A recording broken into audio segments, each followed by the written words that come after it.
found out something interesting about the manual transmission for the C8 Corvette.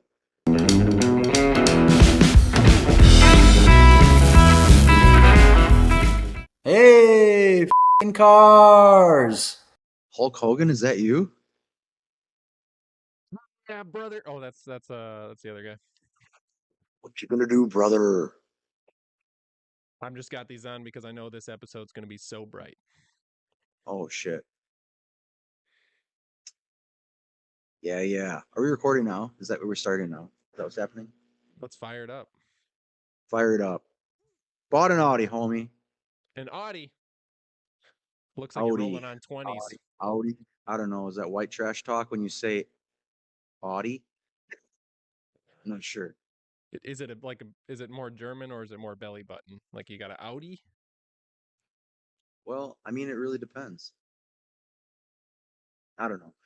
Yeah, so I bought this from a buddy of mine that had bought it about a year ago, and he put 20s on it right away, and they looked really good.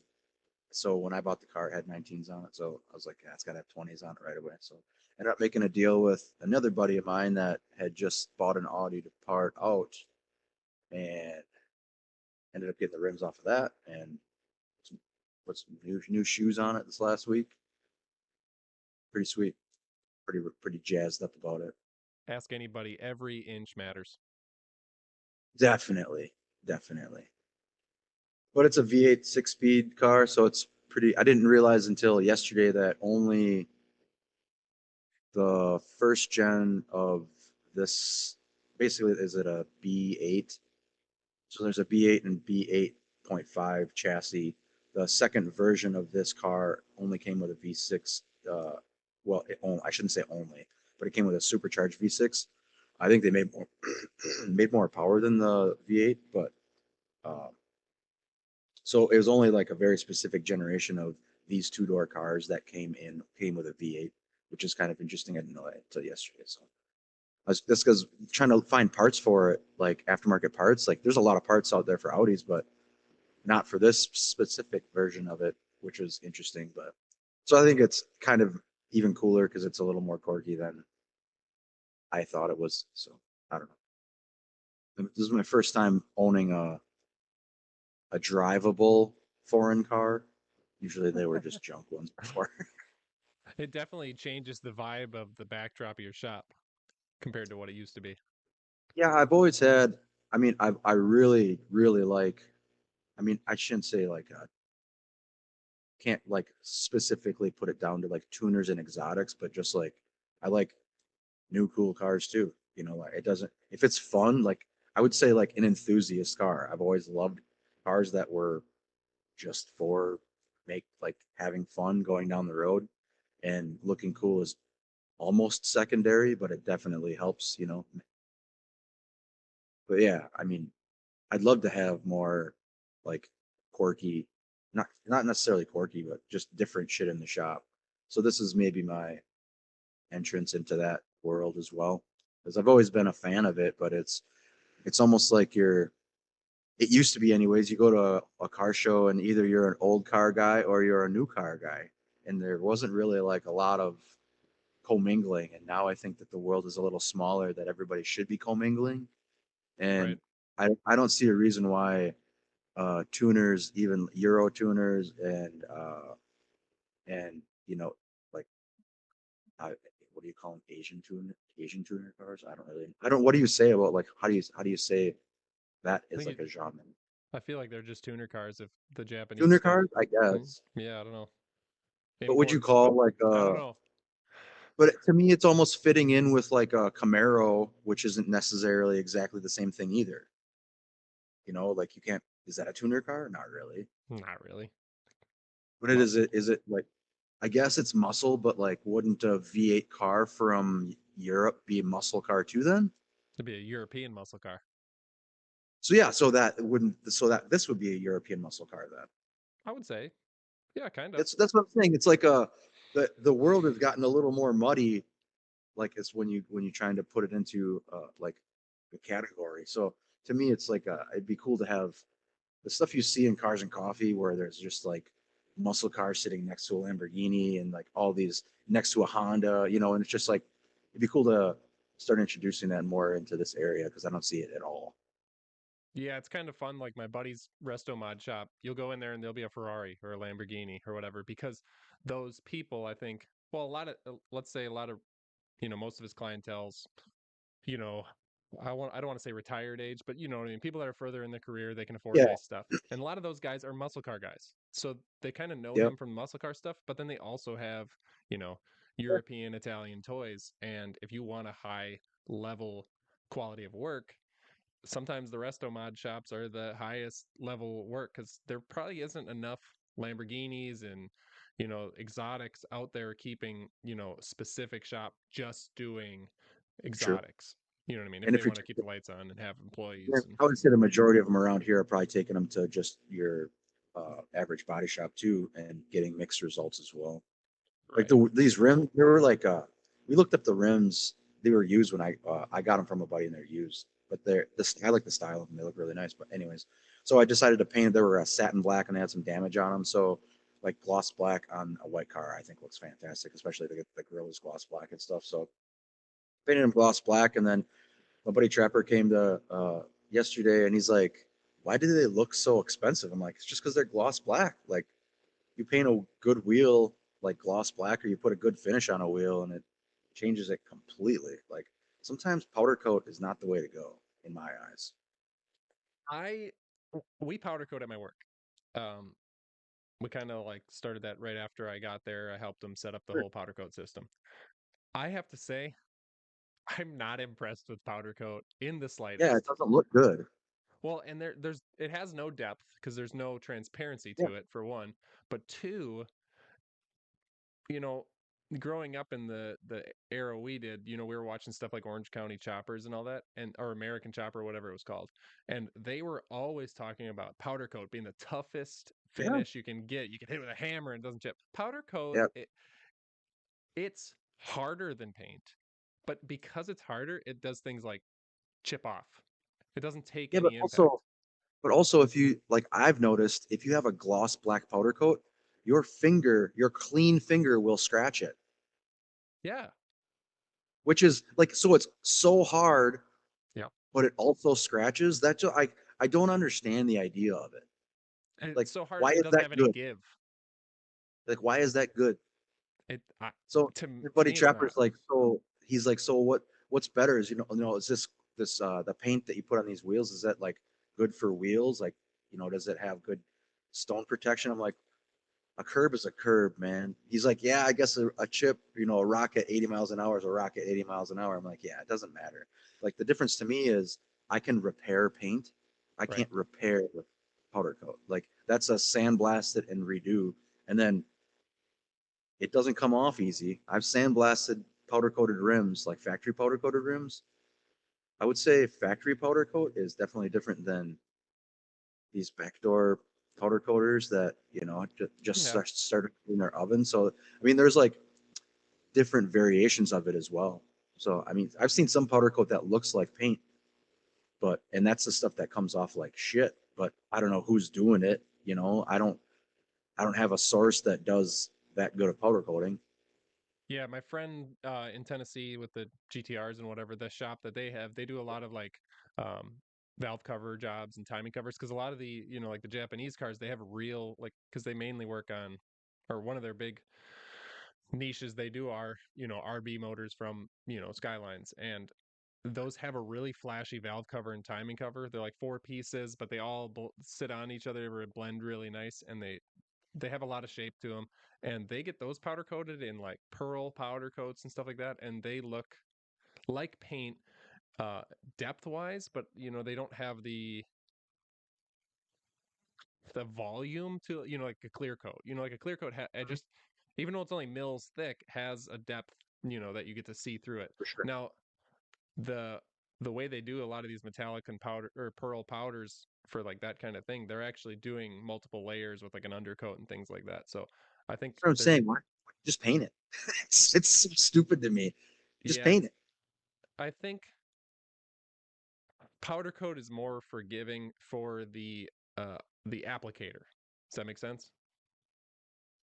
I guess, but when you're doing stuff that small, your application is so you're not painting a whole car, you know. No, no, If you're no. doing these little pieces, that's I would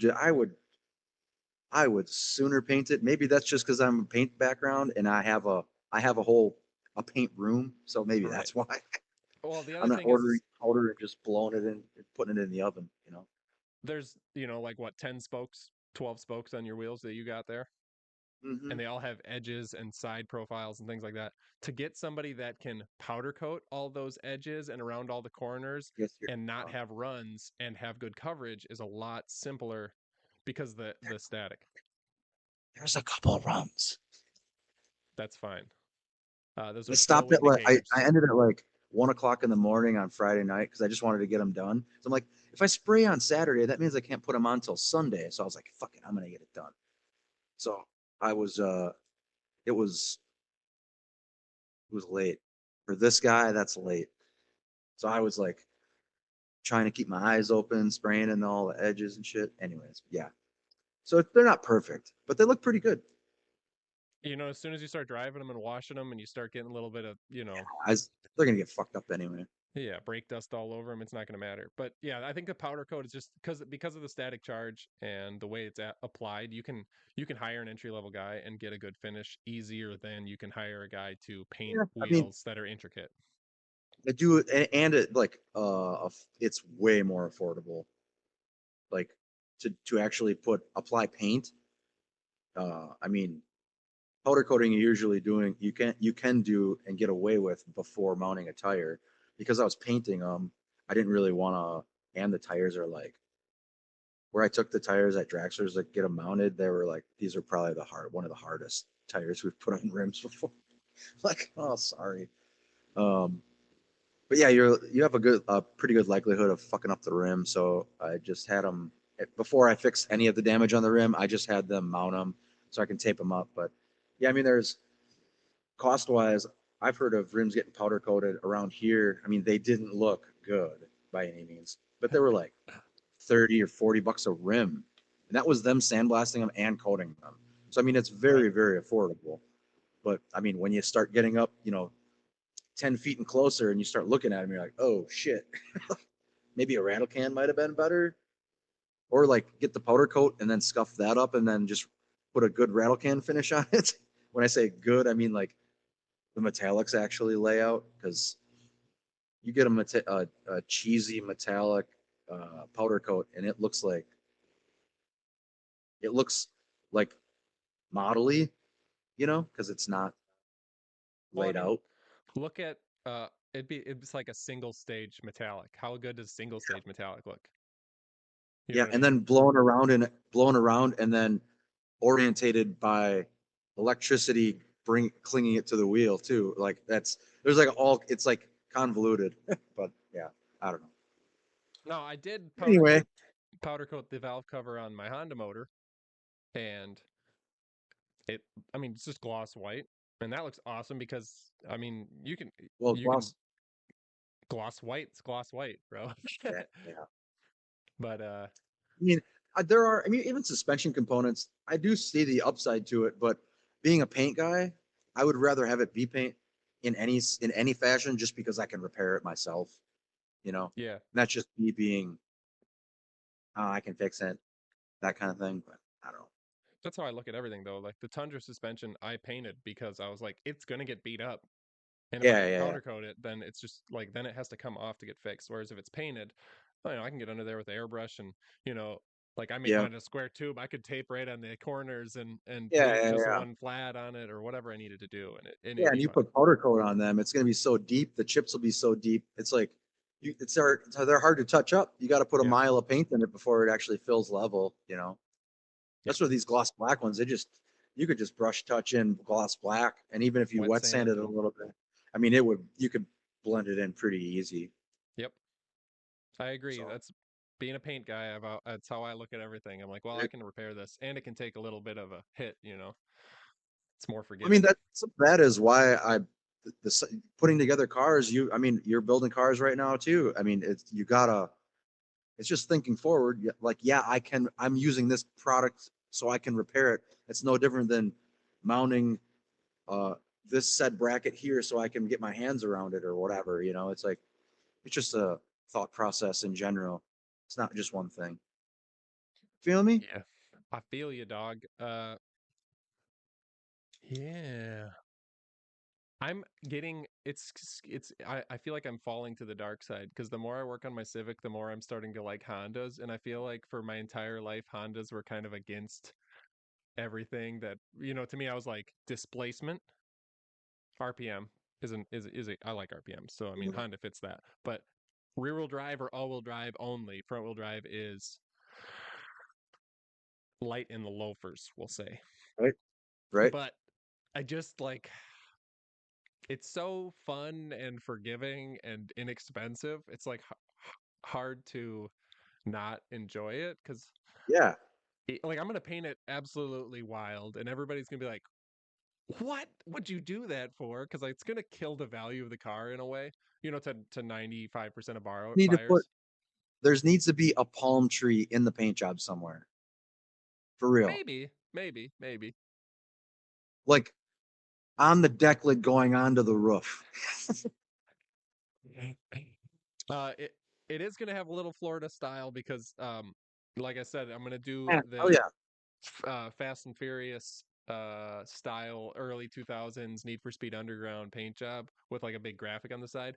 And like if you think first Fast and Furious, the cars always have like, a splash or, a bunch of Yep. lines and then they have one graphic.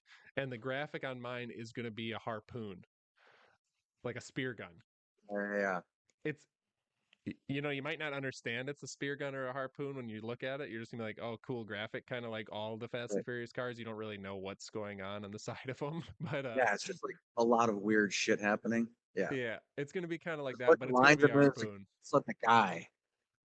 Yeah, I think the Supra one, the orange Supra. I think I watched it like a weekend or two ago, and I think it's a guy throwing a spear, Yeah. Yeah. and then the You see him RX-7's like got like a flipping down goofy the rocket. graphic. You Yeah. see him like putting on the graphic by hand, like just, oh, it's, yeah. You got enough water soapy water Yeah. under that. You just squeegee it out. Right. California, you don't need water. You just put it on. Oh, there you go. They're in a drought anyways, I'm sure. Yeah. Oh yeah. Yeah, I think it would be cool to have the maybe the harpoon. Are you saying a harpoon gun you're gonna use? Harpoon gun, palm tree. Dude, I can see it because then the palm tree would go back, like up and back over the trunk, like a stripe over the trunk. I'm seeing it already. I'm envisioning it.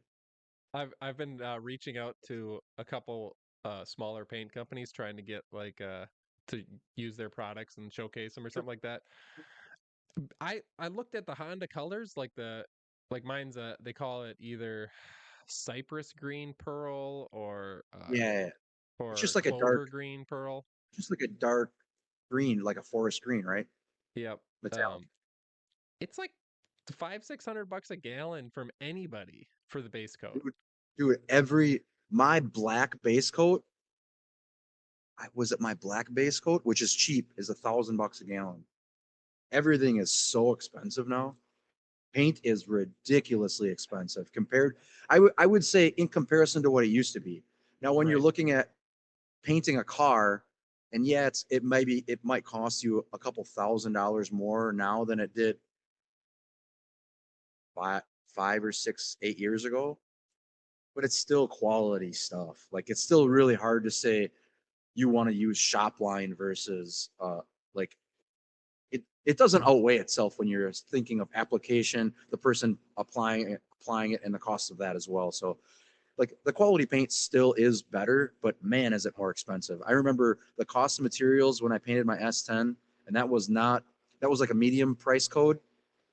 That was like $1,000.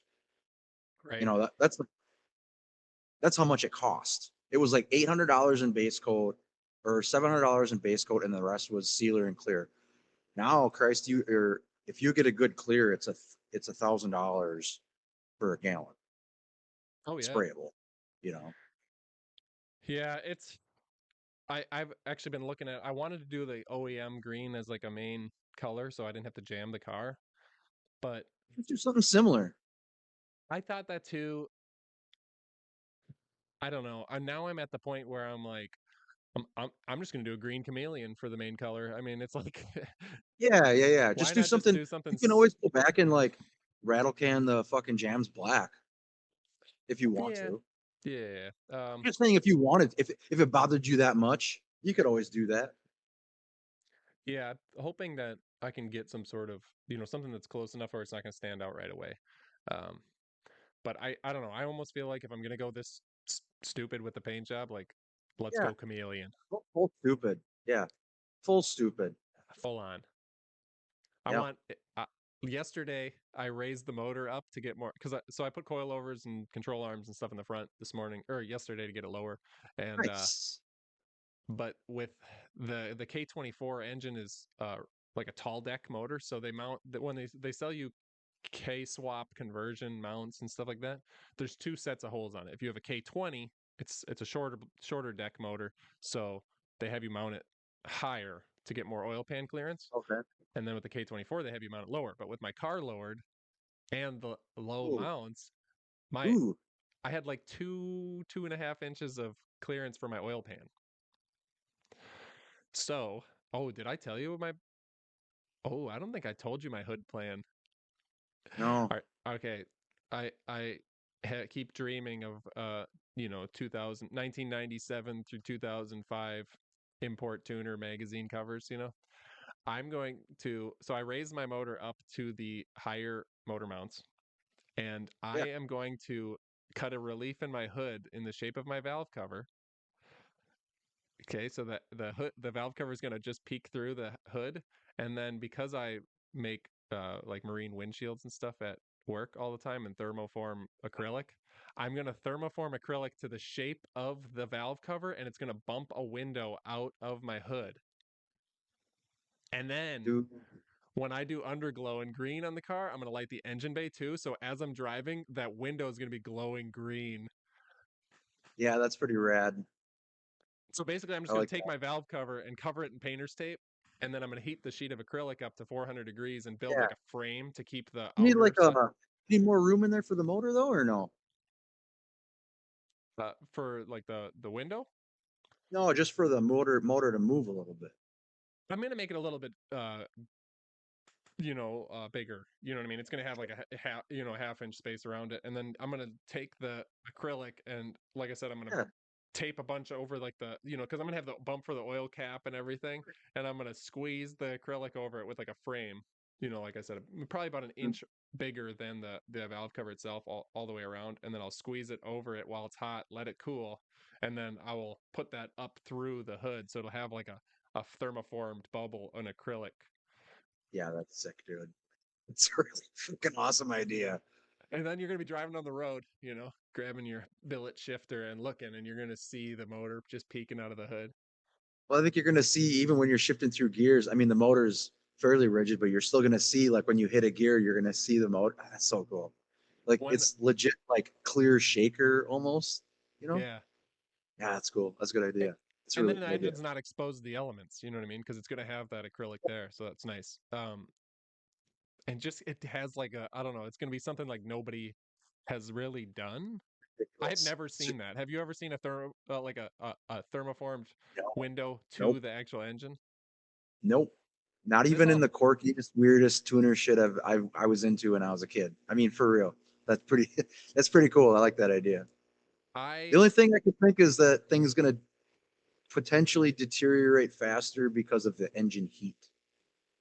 I thought that, but they thermoform Just at gonna make another 400 one. Who gives a degrees. make a form? Just how about this? Instead of doing it to your valve cover, make something very similar so you can just like make another one. Because there's gonna be people that want to do that. Let's just be real. uh, it's going to be unique. And it all started because I was a nerd for bubble top hot rods. So I looked into like acrylic thermoforming a long time ago and how to blow out shapes and make custom taillight housings and stuff like that. And so, I think, yeah, I remember we talked a long time ago about like an actual bubble top car, right, like making like a a bubble for one Starliner or of those. something. Yeah, that'd be so cool. Yeah, I think it is It's just gonna be really so so you quirky and do it. cool. I don't know, Yeah, man. the bubble top cars I've seen that everybody says or looks there, they say they're really cool until they have to drive them in any sort of heat. Oh yeah, you're in a magnifying People glass dying inside. with no good way for air to flow inside because they're just like in one dome. Yeah. So this morning I saw a video. It was looked like it was at some show with a Corvette and like officials from official Corvette, whatever. And they were saying that last year at SEMA they released this manual transmission. He's like, but it doesn't exist. We have no interest in it. We're never putting a manual transmission in these cars. He's like, the last time they offered manual transmission at the end of the C7, he's like, we hardly sold any of them. He's like, so we're never ever going back to that.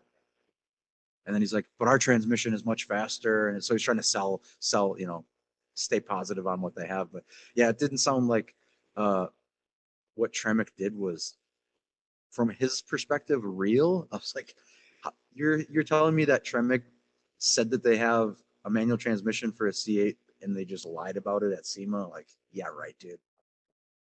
I think there's like a little, I think because Tremec builds transmissions for the automotive industry, right? Like Right. or not just aftermarket, like they Yeah, sell to. T56 transmission was a Tremec.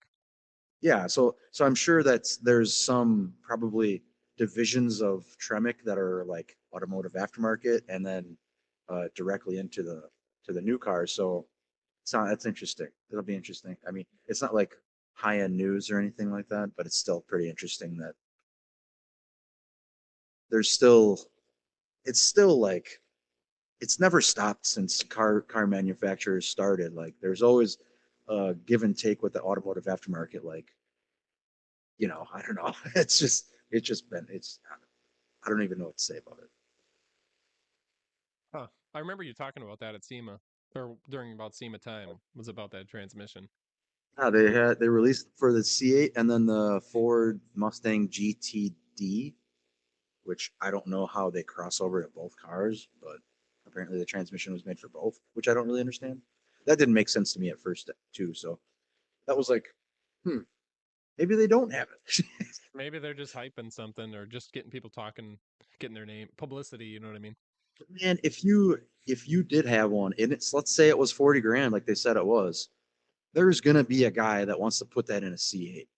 Oh yeah. There's a ton of C8s out there. I think that would be a hot market, but it's not just selling you a transmission. You got to overhaul the whole. I mean, you got to put another pedal under the dash. You got to put a shifter in there, which I don't think a shifter would be the biggest thing because you just put like a cable operated shifter and you can put that thing on the ceiling if you wanted to.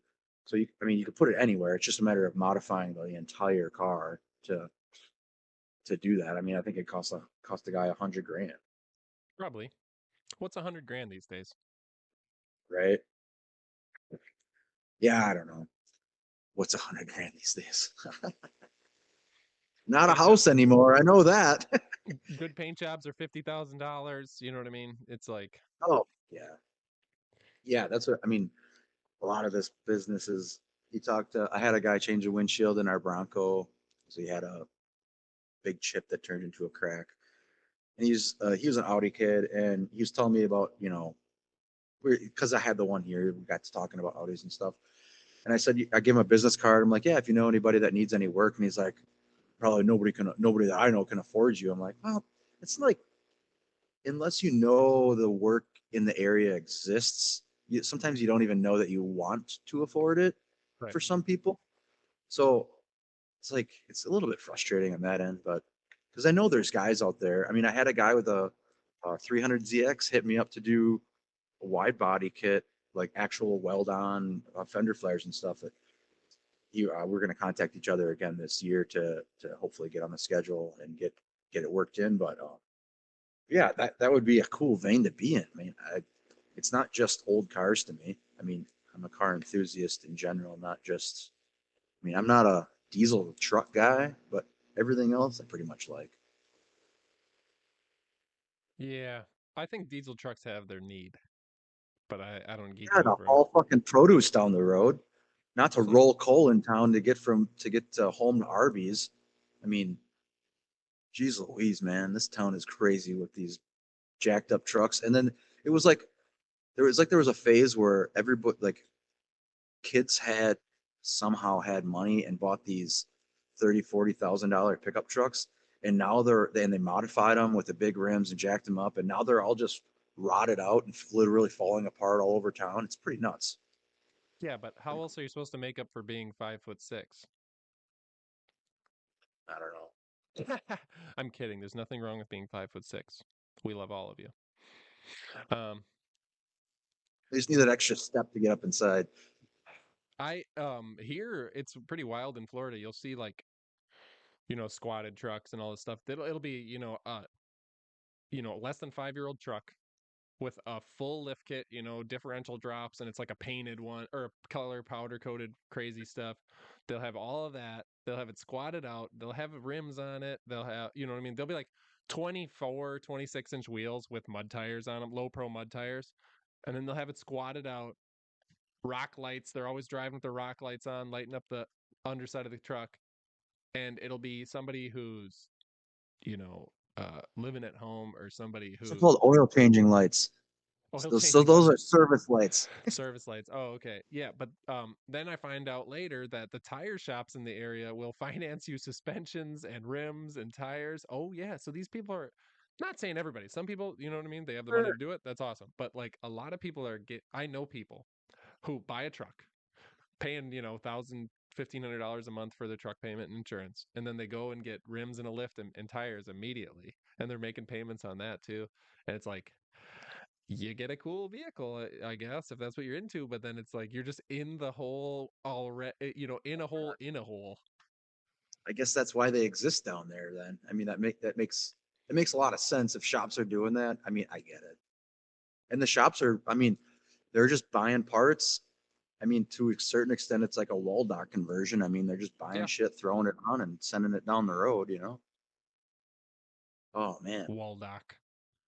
I had a square body dually Chevy Ford crew cab, and it was a Choo Choo Customs. Hmm. It had like it Yep. was like silver, white, blue, and black. Had like a cool conversion paint job. The back Yeah, seat, yeah. it was all blue velour inside. The back seat folded into a bed, and then like the Oh, center console was it's wood. erotic. It had the wood center console with the like 8 cup holders, and then it had the captain's chairs with the dual armrests up front, dude. Those are the cup holders that like they had a lot of cup holders, but they never really held anything well. Yeah. Well, it was Right?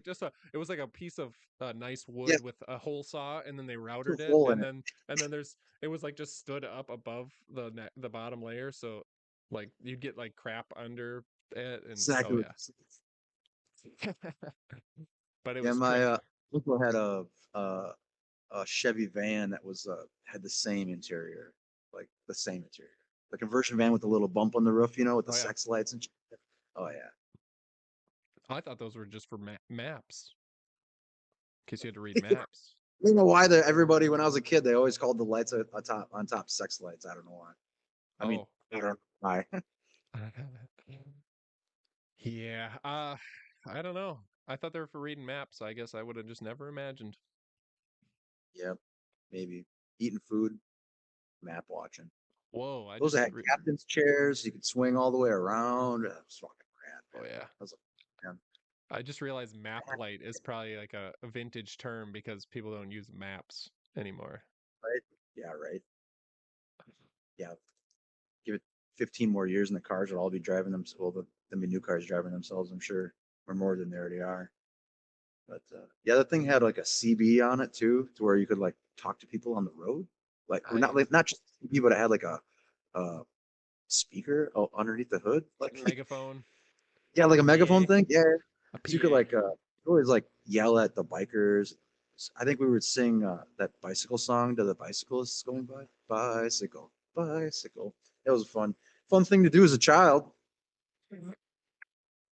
Now if you saw those people doing that, you'd be like, what's wrong with these kids? I mean, that was why we did it, to be like make these people like, what the hell? Yeah, that was a good time. Good time, Sally. Oh, so I was thinking, speaking of self-driving cars, did you hear the whole conspiracy? You know about the Waymos? They're like Waymos. They're like a Uber.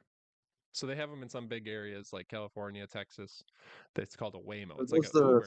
driving cars with the goofy shit all the way around them? I think so. Okay. So you can like call a Waymo instead of calling an Uber or a Lyft, Oh yeah. and it comes pick you up, takes like a taxi service, self-driving car. I heard a whole conspiracy that I never looked into, and I don't care to look into. That it's actually remote control. They're not actually self-driving; they're remote control, and they're driven by people that are in prison. Yeah, yeah. Is that a real thing? I don't know for sure, but I know for sure. I've heard stories of the early versions of those for sure that that's a thing. And there was a thing that also with Tesla's robots that they were doing. They had early versions of them at parties, like serving drinks and stuff. And it was somebody operating it remotely, talking through the robot. Yeah, yeah, I can see that. I mean, to a certain extent, I would rather have a human, but I mean, it's just a crazy world. I don't know where there should be like some. The scary part is there's no legislation or anything like protecting actual people. Like there's going to be accidents of people dying. I think there already are. I mean, self-driving cars are doing crazy shit, like trying to drive off bridges and stuff. So there should be a little more liability and to some extent for the manufacturers, you would think, but they're going to just put another line in the contract, So Read I the don't small know. print. That's that's scary stuff. I don't know. People might be riding around in self-driving cars, but I'm going to be driving a Civic with the engine popping out of the hood. Yep. And the people in the self-driving car are gonna be like, "What the hell?" I was like, right past, just like that. That's what it sounds like. That's what it sounds like the last 2 days. Yesterday it was so last week we got almost 3 feet of snow, and yesterday it was 70 degrees. So people are like, it sounds like crotch rockets and diesel trucks like nonstop all day yesterday, and then this morning now it's like because the highway's right out here and people are boogieing out of town, so it's just nonstop. Feel like you can. I feel like I hear way more cars than there actually are on the road. I don't know why. There's just a lot of loud shit out there that you don't really notice anymore. They're Yeah, probably all junkered. I don't know. It's it's interesting when you get those warm snaps after the everybody feels like they were shut in from the weather.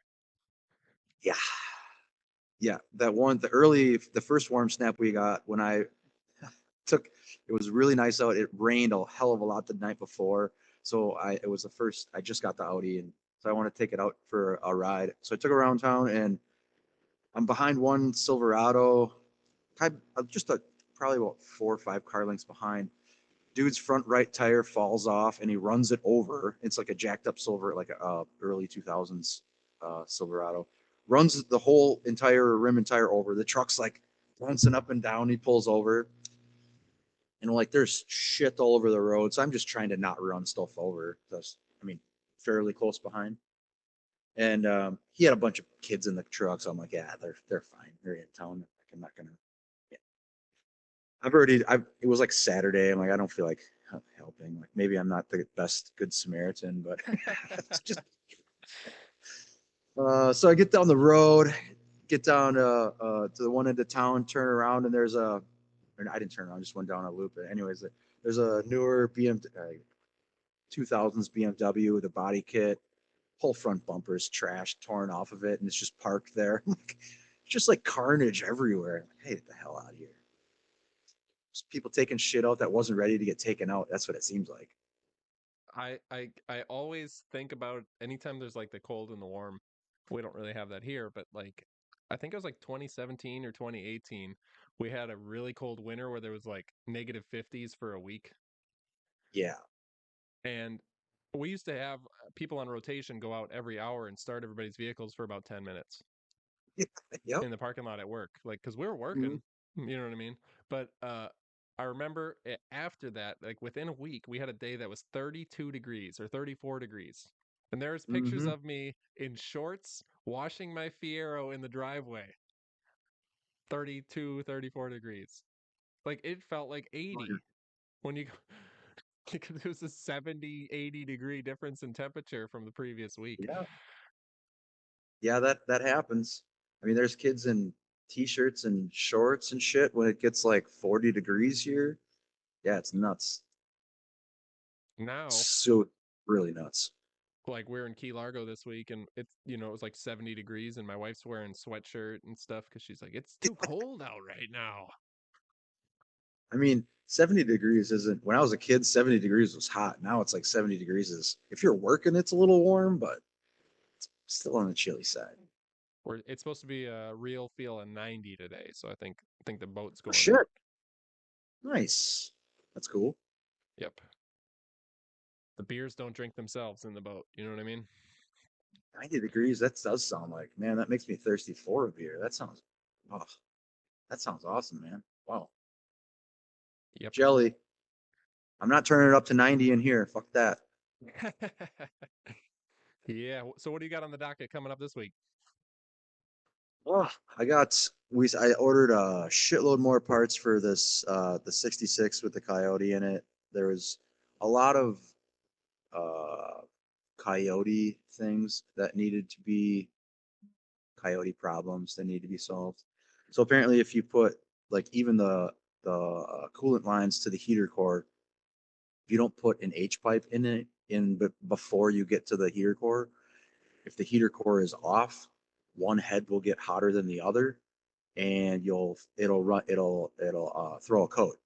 So just going down the rabbit hole of buying some of these parts, it's just like it's not just going online and buying a part. You're like, I mean, I'm sure the guys that done Coyote swaps before, they already know all this stuff and they've handled, that's why this stuff exists online, which thankfully I don't have to vet that, I can just go online and figure it out. But man, it's still kind of exhausting. It's mentally exhausting trying to figure it all out and then think you have the right part. I'm just thankful that I didn't order the wrong part. I'm doing all that before, getting it vetted before that. But even the oil cooler or the remote oil filter, because there's really no room for it on the motor, so you got to remote mount it. And they make kits that you don't need that you don't have an oil cooler, and someone that you have an oil cooler, but the car came with an oil cooler, but doesn't necessarily need one. But we're boosting it, so it probably should have it. So it's just now we got to mount an oil cooler somewhere. It's just another thing to mount. It's like, Jesus, when does it end with this thing? But yeah, even the cable to just a little pop cable to open the trunk. It's like $30. It's like, Jesus Christ. Yeah, it's nuts. But it's old car stuff. Yeah. What are you gonna- It's all good experience though for the next one. Yeah, I mean, to a certain extent, I would be dealing with this problem regardless of what car it is, and if it's got a newer modular motor, it's going to have all these quirky problems, and unfortunately, each car is pretty different. Unless you're building the exact same car with the exact same parts, um, you're going to have introduce one part, and you're going to have 10 different problems that arise from it potentially.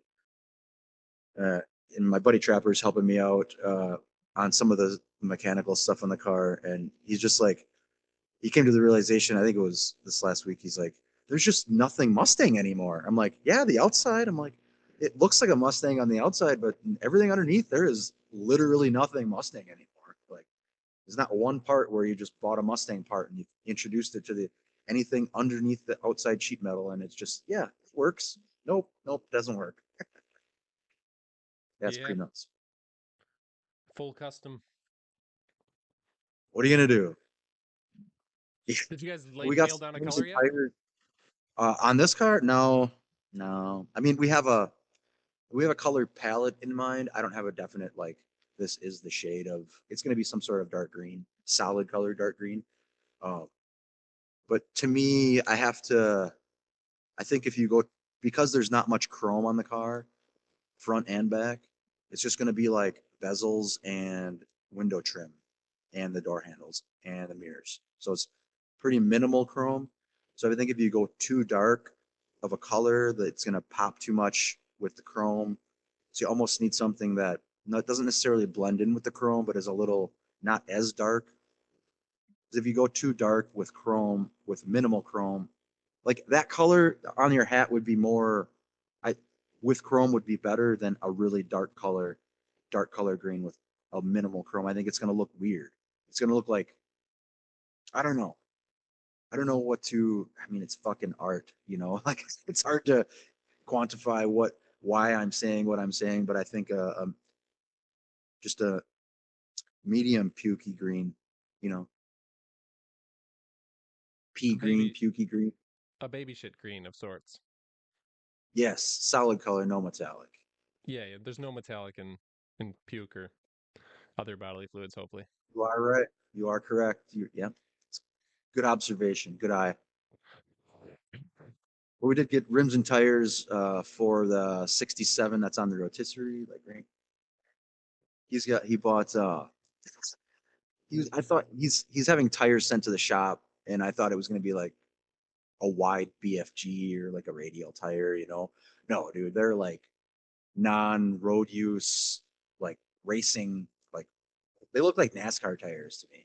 Like they have like the stenciled Goodyear logo on the side. Like they're legit NASCAR, like race tires. Anyways, but they're on 15-inch torque thrusts, like the matte gray torque thrust. They look like for a 15. That's dude, it's the look for the like he's going for like vintage road race car look, you know, and he's like, "You think we're gonna have to cut the tubs out in the mini or the tubs in the back to mock this up in there?" I'm like, "Yes, like they are huge. They're huge." It's So I'm cool. pretty excited about getting it that far. So we're gonna get this next week. We're gonna get that car blasted. Hopefully they're gonna pick it up, bring it back blasted by the end of the week. Hopefully. So we're gonna get the car primed, off the rotisserie, onto the frame rack, and swap it with the 69 that's on the frame rack because that thing's ready to come off. And then we're gonna cut the mini tubs out of it. Not saying this is all gonna happen in a week, but we got to cut the mini tubs out of it, set the rims and tires up in, and then measure for the width of the rear axle, and then we can get all the suspension components ordered, which is all the street and track stuff, and it's pretty sick stuff. I mean, I think the front is more of a bolt-in ish application, and the back is a four link, and it's a pretty groovy stuff back there. Pretty excited. I think it's got a Watts link. But Nice. yeah, I like should a good pretty Watts pretty. link. And then from the outside, the car should just be look like, you know, it's got rims and tires and it's lowered a little bit, but it'll be everything underneath should be pretty trick.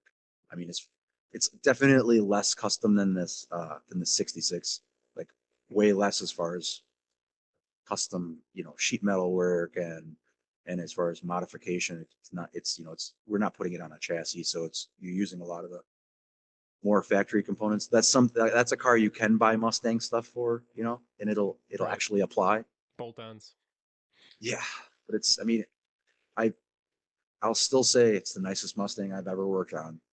Like it is very very nice. We cut the seat pans or the seat risers out because he's got convertible seat risers that go the brackets go over the tunnel, so it's just a little bit more rigid. So we cut them out before we're sending out to blasting, and there's like hardly any corrosion at all underneath the seat risers, which is like it's nuts. And we some of the seam sealer and undercoating we peeled off, it was like wet seam sealer on clean steel yet. So it was like it came from the Mojave Desert, but it was clearly inside for a long time, like the majority of its life. So and That's being a cool. six-cylinder car, somebody loved that thing. There's probably some old lady or something. You know what I mean? Yeah, it had to have been. Yeah. I don't think it's got like 20 something on the odometer, and I don't think it's 120. Like you look at the car, and there's no way, unless it was babied even more than we think. You know, Right. there's just no. There's factory part numbers on shit under the dash. There's factory stamping on the backside of the fender. Like there's like the legit stamping, like red oxide primer and white stamping of the part number in the backside of the fenders. like I was kind of nerding out about it because we've done, excuse me, we've done like factory restoration stuff trying to get things to look this good. And I'm tearing it apart. I'm like, dude, look at this thing. It's got all the factory undercoating and part numbers and everything. He's just like, yeah, I don't care. Pretty funny. He's like, yeah, tub it. Okay. Yeah, yeah, yeah. Like, hurry up. That's cool. I love torque thrusts on a 67. I don't know. Great gunmetal, Yeah, I mean, polished lip. It's the right with, look. that's what he's got. Yep. 15s, it's the right size. I Yep. mean, I like the period. On that car with the tires he's got, oh, that's gonna look tough, dude. Like real tough. So I'm excited about that. He's got some. I don't even know what the motor is he's got for it. It's some ultra tall deck that some rare intake he had that nobody makes anymore. He found one from some guy in Florida that had one on a shelf yet. So he's excited that he didn't have to have one recasted. It's like, Jesus, yeah. It's some aluminum block, some custom aluminum block with ultra tall deck, and I don't know exactly what. Like, I'll put it in for you. I'm not building the motor for you or anything like that, but it's been a hard around here. It's the guy that build motors. He sold his sold his dyno, so we don't have a locally sourced person to build and dyno motors in this area. So that's kind of a, if anybody knows anybody, uh, yeah, it's I mean, there's chassis dynos within a couple hours or hour or two, but I'm sure there's engine dynos within that range as well. But we used to have a guy that's just down the road, so interesting. Yeah, it I think seems like something broke. the I industry think is something broke dying. with his dyno, and he just didn't want to. He was overwhelmed with it already, so he just didn't want to continue to do it. So there was um, a tractor shop that did overhauls, and they closed up shop. So now this performance shop was taking on like tractor overhauling and shit as well. So they're just like more work than they ever need. Hmm. And there's less people doing it, like physically humans, employees, that shit. Like there's how many people now that are tearing apart motors professionally? Like I don't know. I don't know very many at all. You Yeah. know, Yeah, I don't know why that is, if it like just out of the box engines and stuff is the way things are going, or if it got too so you can get expensive. a warranty on shit. You can get a Yeah. warranty on it and boost it. It's like you can almost build the whole car, know how much horsepower you're going to get before you even bought the parts. You Yeah. know, there's just no guessing in it anymore. You can buy an LS3, bolt a bunch of shit on it, and make 700-800 horsepower. Yeah, and You don't really need to if you're buying the right one. we've all been there, like, back in the day where you heard, certain performance engine shops that, people had their stuff done there, and, XYZ and was wrong with it. And you heard, 10 Oh yeah, guys have said it, and you're like, don't take your and motor to this that's place. that is why people are going to these buy a crate motor and put it in, because you have one guy that, man, it's pretty easy to fuck a whole motor up if you're not paying attention that day. Right. Right. Yeah, I don't know. What are you gonna do? Well, why don't you tell everybody where to find you online? Hungry Hollow Customs on Instagram and the YouTube and minimally on Facebook. Where can they find you? Find me everywhere at Terror Shark TV, YouTube, Instagram, Facebook, TikTok, and right here, fucking cars.